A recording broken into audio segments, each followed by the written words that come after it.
अस्सलाम वालेकुम। आपकी अपनी अनुशी आपके साथ है अपने आज के व्लॉग के साथ। मैं उम्मीद करती हूँ कि आप सब बिल्कुल खैरियत से होंगे और मैं दुआ करती हूँ कि आप सब जहाँ रहें खुश रहें, शादो आबाद रहें, हंसते मुस्कुराते रहें, मेरी वीडियोस को देखते रहें, उन्हें लाइक करते रहें और मेरे चैनल को सब्सक्राइब कर लें।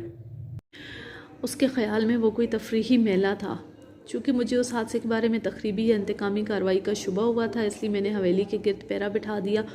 आग अगरचा बुझ गई थी मगर रात भर दबी हुई आग से धुआं उठता रहा। हवेली खंडर बन चुकी थी, कई कमरों की छतें बैठ गई थी। अगली सुबह 5 आदमी थाने आए।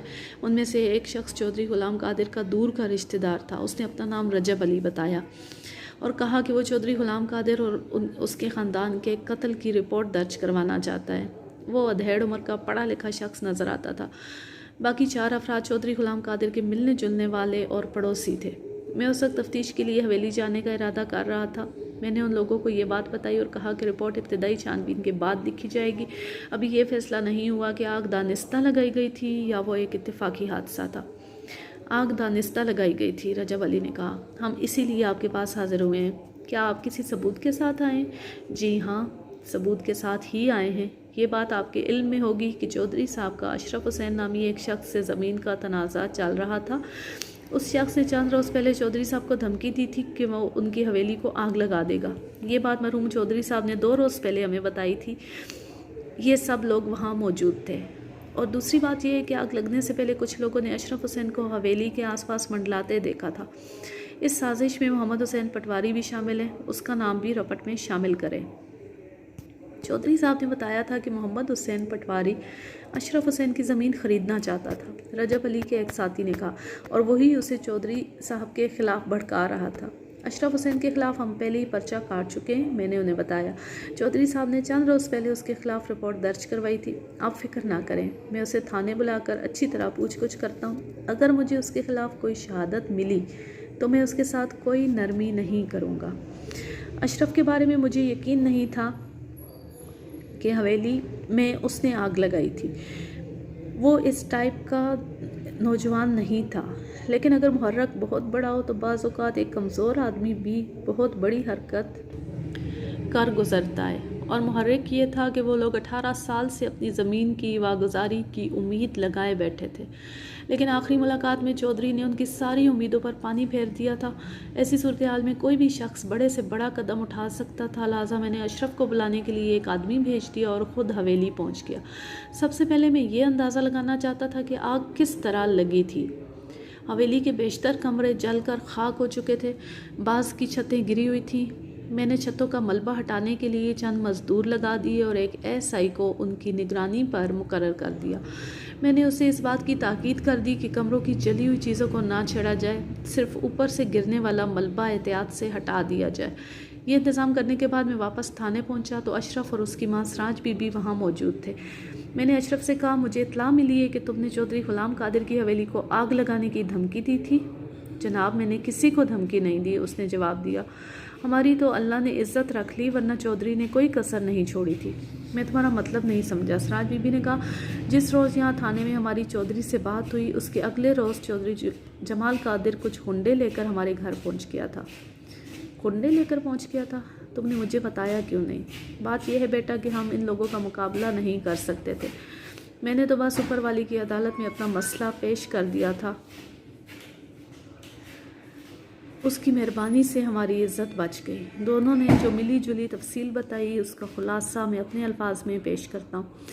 गुज़श्ता मंगल के रोज़ रात के 9 बजे सराज बीबी ने दस्तक की आवाज़ पर दरवाज़ा खोला तो 4 आदमी उसे धकेलते हुए अंदर दाखिल हो गए।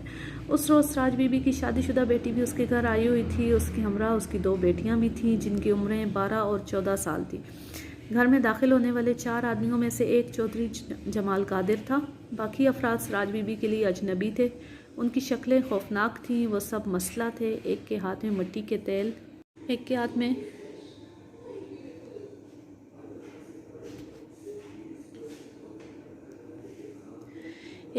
में मिट्टी के तेल का कनस्तर था। एक के हाथ में मिट्टी के तेल का कनस्तर था। जमाल कादिर ने अंदर घुसते ही अशरफ को गिरबान से पकड़ा और उसके मुंह पर थप्पड़ मारे। ये देखकर लड़कियां चीखने लगीं तो जमाल कादिर के साथियों ने उन्हें बालों से पकड़ लिया और उनके मुंह बंद कर दिए। ओए, बड़े चौधरी साहब ने मुझे बताया है कि तुम थाने में बहुत उछल उछल कर बातें कर रहे थे। जमाल कादिर ने अशरफ से कहा। उन्होंने मुझे बताया है कि तुमने उनके साथ बड़ी सख्त बदकलामी की थी। अशरफ ने हाथ जोड़ते हुए कहा, नहीं जनाब, मैंने तो बड़े अदब से बात की थी। बड़े चौधरी साहब मेरे अब्बा के दोस्त थे, मैं इनके साथ कैसे बदकलामी कर सकता हूँ? तेरा मतलब है कि अब्बा जी ने झूठ बोला है? जी मैंने ये तो नहीं कहा। आप बेशक मलिक साहब से पूछ लें, मैंने कोई गलत बात नहीं की। जमाल कादिर उसके मुंह पर थप्पड़ मारते हुए बोला, फिक्र न कर, मलिक साहब का बंदोबस्त भी हो जाएगा। जमाल कादिर उसके मुंह पर थप्पड़ मारते हुए बोला, फिक्र न कर, मलिक साहब का बंदोबस्त भी हो जाएगा। ऐसे कई मलिक आए और गए, और सुना है तुम लोगों को हिसाब किताब करना भी आ गया है। ज़मीन के पैसे मांगते हो। सराज बीबी ने मिन्नत करते हुए कहा, बेटा तुम जिस तरह कहोगे वैसे ही कर लेंगे। जमाल कादिर ने उसे परे धक्का दिया, बोला, परे हट माई, आइंदा मुझे बेटा मत कहना। तुमने हमारे खिलाफ धोखाधड़ी की रपट दर्ज कराई है। हमें माफ़ कर दो चौधरी, हमारी रपट लिखाने की मर्जी नहीं थी। ये रपट थानेदार साहब ने खुद ही लिख ली थी। खुद ही लिख ली थी? जमाल कादिर ने मुंह बिगाड़ कर कहा, अंगूठा भी खुद ही लगा लिया था। सराज बीबी की बेटी और नवासियां बदमाशों की गिरफ्त में बुरी तरह कांप रही थीं। सराज बीबी ने जमाल कादिर के पैर पकड़ लिए बोली, चौधरी साहब, हमें कुछ नहीं चाहिए, ना ज़मीन चाहिए और ना ही पैसा। आज हम झगड़ा ही ख़त्म करने आए हैं, गुलाम कादिर ने कहा। फिर अपने साथी से बोला, रब नवाज, चलो अपना काम शुरू करो। दोनों कमरों में अच्छी तरह मिट्टी का तेल छिड़क दो, इनमें से एक भी जिंदा नहीं बचना चाहिए। ये कोई नई या अजूबा बात नहीं थी। मुतकब्बर और फिरौन सिफ्त किरदार इस किस्म की इंसानियत सोज हरकतें अक्सर करते रहते हैं। पहले भी करते थे और आज भी करते हैं। जब मजलूम और बेबस अफराद आग में जल रहे होते हैं तो ये शैतान बाहर खड़े होकर कह लगाते हैं। ये लोग ना बूढ़ों की परवाह करते हैं, ना औरतों की, और ना उन्हें जलते हुए बच्चों पर तरस आता है। जब रब नवाज नामी बदमाश ने तेल का कनस्तर उठाया तो सराज बीबी और उसका पूरा कुंबा जमाल कादिर के कदमों में गिर पड़ा, आहो पका करने लगा।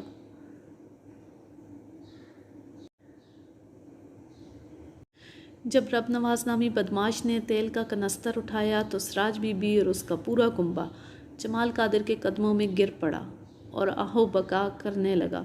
सराज बीबी ने कहा, चौधरी साहब, हमें कुछ नहीं चाहिए, आप हमारी ज़मीन भी रख लें, हम ये बस्ती छोड़कर चले जाएंगे, दोबारा कभी इधर का रुख नहीं करेंगे। जैसा कागज़ चाहो हमसे लिखवा लो, पर हमारे ऊपर ये जुल्म ना करो। मैं तुम्हें अल्लाह और रसूल सल्लल्लाहु अलैहि वसल्लम का वास्ता देती हूँ कि हमें ज़िंदा ना जलाओ। हम खामोशी से ये बस्ती छोड़कर चले जाएंगे, किसी से कुछ नहीं कहेंगे। रब नवाज, ज़रा ठहरो, जमाल कादिर ने कहा। इस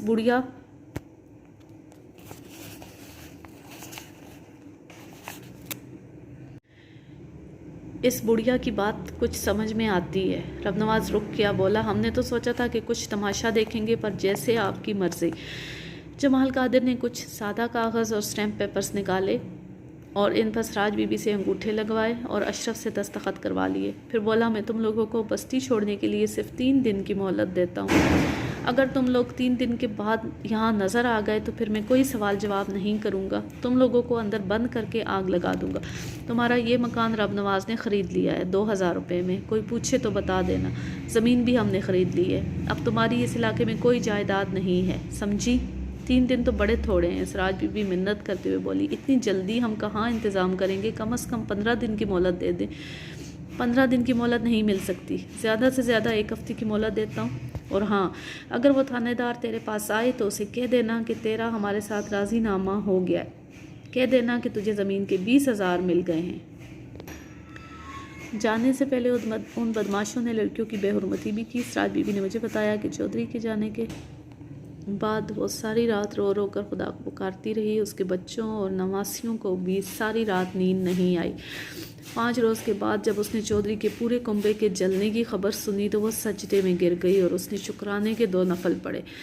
थानेदार पुत्र, ये सब कुछ अल्लाह ने किया है। सराज बीबी ने बात ख़त्म करते हुए कहा, जिस वक्त हवेली में आग लगी उस वक्त अशरफ लाहौर गया हुआ था मकान का बंदोबस्त करने।